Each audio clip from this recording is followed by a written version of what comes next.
last night I was given the reminder that emotions have never been the cause of suffering. So there is anger and loneliness and grief, and we think we have to process that, we have to get rid of that, we have to figure out how to deal with those emotions, and then life will be better. Then I will be happy. I will maintain this other emotion, happiness. But that's never, the emotions were never the cause of suffering. It is the personalization of the emotions that is the cause of suffering. It is when we believe to be an individual, those emotions can be unbearable. That's when we look and see separateness in the world. There's so much suffering. I'm going to lose those people who I love. They're going to lose me. This is too much. There's, never a real sense of security when you believe to be an individual. It is just impossible, right? And we sense this. And that's why we start the seeking journey anyway, or that's why we start to begin with, is because we can recognize that, like, wow, as a person, I'm not going to find peace, here. And yeah, there's this seeing that, I don't know. So here's what happened is, some old invitations were arising. For me, it's a lot of like, terrible things are going to happen. You should be worried about this all the time. You're going to lose the ones you love, or they're going to lose you, and it's going to just be terrible for everyone. And so it's fear, it's anxiety. And then the thought came, like, what if this is the fear of all that is? So if this fear is not confined to this person, this is the fear of all. This is the fear of oneness. And when you consider that, and you can feel like, oh, this is the fear of all, it doesn't feel like the person is bearing the weight of the world, of, the fear of the world. It feels like, oh, this fear has room now. And then it doesn't really feel like fear anymore. It feels like energy, a wave passing. And it's like, oh, this anxiety, oh my gosh, it has to do with my kid. It has to do with my health. It feels so personal, and it's like, how am I ever going to release this? Or you get past it and you're like, it comes again. You're like, this is just never ending. But when you consider that, like, oh, this fear, this anxiety, this anger, this loneliness, whatever it is that of all. When you take the personalization out of it,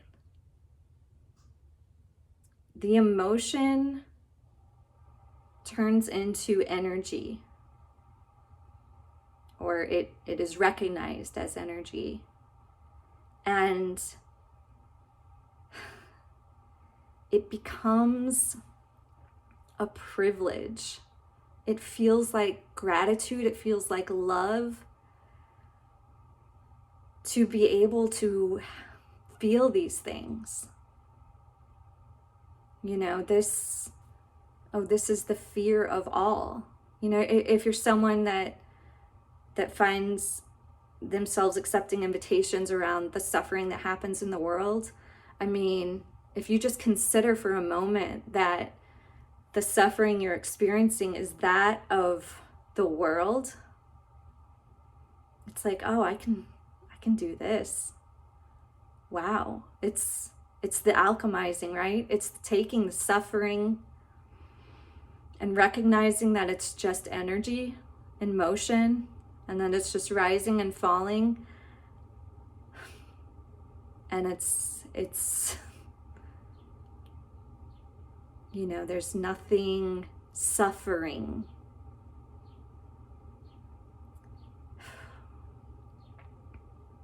I remember hearing an interview once where this woman said she had a very painful procedure done, a bone marrow transplant or something, and she said, what a privilege to get to experience that level of pain. And that line stuck with me, and I couldn't figure out why. Like, it was just so confusing to me, but I knew, like, I want whatever that experience is, I want to feel that way about suffering. And it's like, oh yeah, it's just like childbirth. Like, when you think that you're the person giving birth and going through this experience, oh, it's like, how could we do this on our own? I mean, you know, there's just so much fear in that. But when you just open up to the oneness that's here, and when you know, you can use this little story of like, this is the pain of the world, this is the anxiety of the world, this is, you know, whatever helps you get to that open state. And then it's a wave. It was always a wave. And it's not that the individual, that this body doesn't express what emotions, energy and motion, you know, there can still be tears, there can still be yelling, there can still be noises, but there's not like a story attached to them. It's not this cramped up, contracted, like, oh, this life is so hard. It's like, oh my gosh, this wave.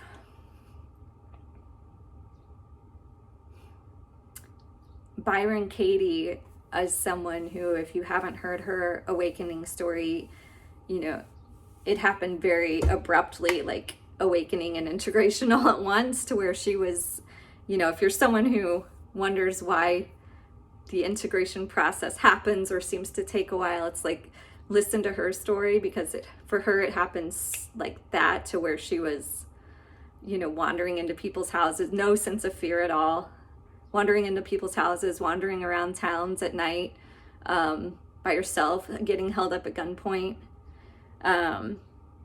just no sense of separateness at all. So you can kind of sense why this is a gradual process. For some of us, it's more gentle. But she said that after her awakening, her mom was dying, and her siblings, you know, and her, they all gathered around. They were spending more time with their mom, and how, you know, her mom kind of preferred Byron Katie's presence, because Katie didn't, there wasn't this like, I'm gonna miss you so much. There wasn't this like personalization. It was just allowing things to happen, and not trying to make it different. There was a lightness to her presence, and still an enjoyable time that they had together.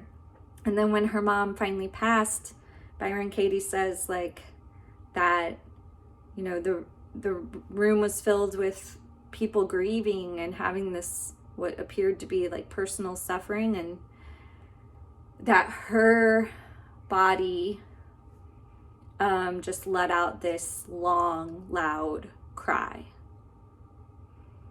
So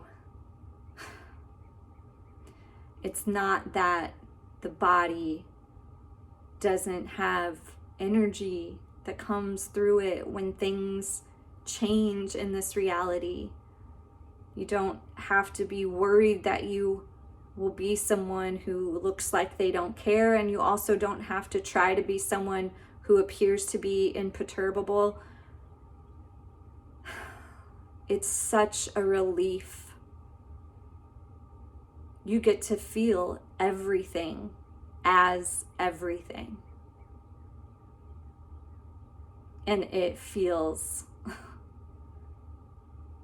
like an honor. It feels like our purpose. So that's what wanted to be shared today.